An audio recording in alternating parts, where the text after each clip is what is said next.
मन माया तो एक है, माया मनी समाए, तीनों लोक संशय पड़ा, कहीं कहूं समझाए।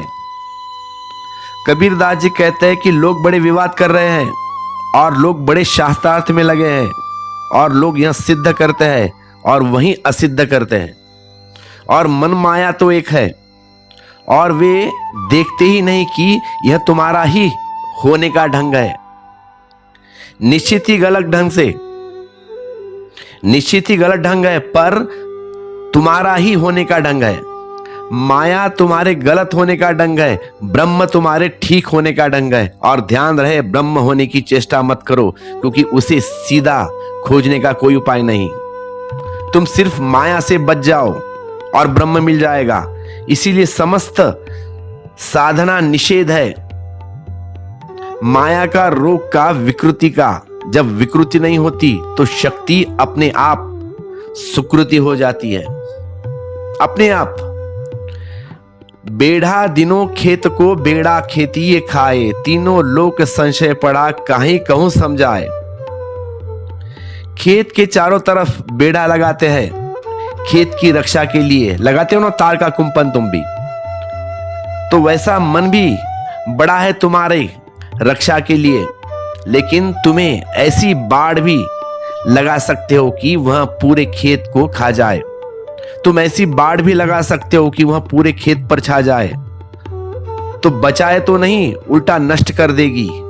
बाढ़ थी खेत को बचाने को, लेकिन तुम ऐसी बाढ़ भी लगा सकते हो कि बाढ़ का जंगल हो जाए, खेत में जगह न बचे कुछ और फसल बोने को। मन बड़ा है, उपयोगी, बाढ़ की तरह, लेकिन अगर तुम्हें खा जाए, अगर तुम मन में हो जाओ, तो बाढ़ का क्या प्रयोजन, खेती न बचे तो। ऐसा अक्सर होता है। और माया का दूसरा सूत्र है, जीवन में बाढ़ खेत खा जाती है और लोगों को पता नहीं चलता। समझो इस बात को, जीवन को चलाना है तो रोटी की जरूरत है, छाया की भी जरूरत है, एक तरह की सुरक्षा भी चाहिए, सुविधा भी चाहिए, बिल्कुल आवश्यक है। लेकिन फिर एक आदमी जीवन भर मकान बनाने में लगा रहता है, मकान को ही बड़ा करने में लगा रहता है। वह वक्त ही नहीं आता जब वह रहता है मकान में निवास करता, वह समय ही नहीं पाता, टाइम ही नहीं मिलता। बन गया मकान, रोटी चाहिए, कपड़ा चाहिए, तो थोड़ा धन तो चाहिए ही होगा। लेकिन फिर एक आदमी धन की राशि जुटाने में लगता है, फिर वह भूल जाता है कि धन एक बाढ़ थी, धन खेत हो गई, बाढ़ खेत को खा गई।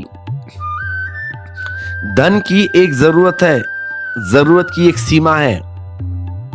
कोई आवश्यकता असीम नहीं, वासना असीम है, आवश्यकताएं तो बड़ी छोटी है। रोटी चाहिए, पानी चाहिए, कपड़ा चाहिए। अगर दुनिया में सिर्फ आवश्यकताएं हो तो एक भी आदमी भूखा ना हो, एक भी आदमी दीन ना हो, दरिद्री ना हो, क्योंकि आवश्यकताएं तो सीमित है। पशु पक्षियों की पूरी हो जाती है, लेकिन हमारी नहीं होती। आश्चर्य है ना, आदमी की पूरी नहीं होती। वृक्ष अपनी आवश्यकता पूरी कर लेता है। जिनके पास पैर भी नहीं है कहीं जाने के, एक ही जगह खड़े हैं और आवश्यकताएं हो जाती है।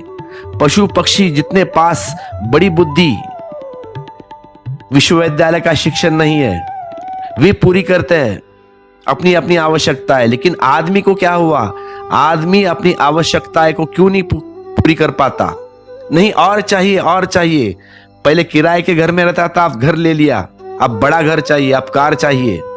ये आवश्यकताएं कभी समाप्त नहीं हो सकती। आवश्यकताएं ठीक है, वासना खतरा है।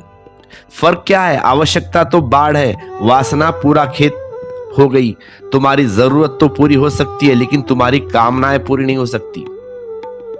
इम्पॉसिबल। जरूरत पर रुक जाना समझदारी है, कामना में बढ़ते जाना पागलपन है। फिर उसका कोई अंत नहीं। देख लोगों की तरफ, देखो तुम्हारे आजू बाजू के लोगों की तरफ।